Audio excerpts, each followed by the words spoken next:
Shaken Baby is a diagnosis. It's also called abusive head trauma.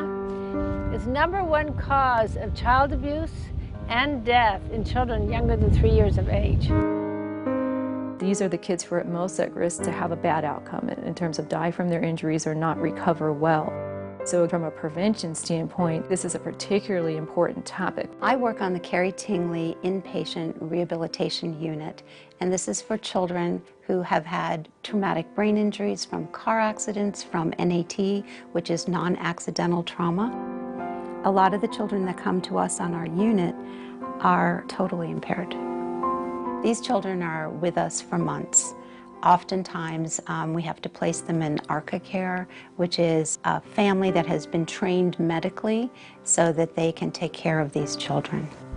Shaken Baby is across every income, it's across every culture, it's across every socioeconomic status.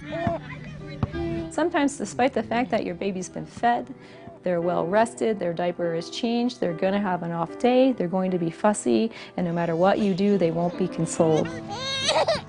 Parents become frustrated. They then lose control and sometimes shake the infant.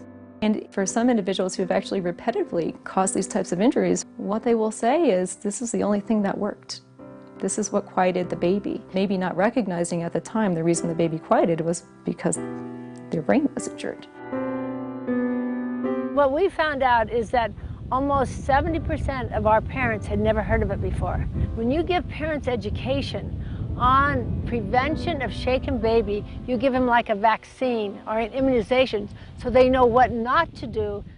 This is a baby that is a simulator, and we take it to health fairs to show the public, depending on how hard it's shaken and the area of the brain that lights up, will tell you how impaired this child is.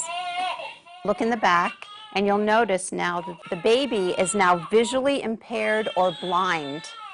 Now the sides are also lit, and at this point there's memory loss and emotional loss, there's learning disabilities and behavioral disorders happening. And one more shake.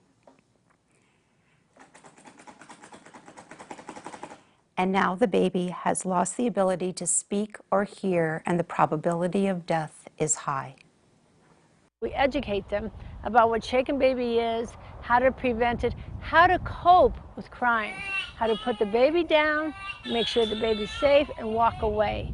Call for help, listen to music, distract yourself, and then come back and check on the baby, but don't pick the baby up because you're so frustrated.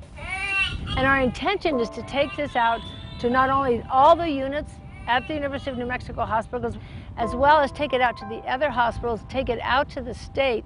The research we've seen indicates that when parents are educated on how to prevent Shaken Baby, the incidence is decreased by 50% or more. And it will save our healthcare system millions of dollars, plus it'll save all that suffering not only for the children, but for the parents.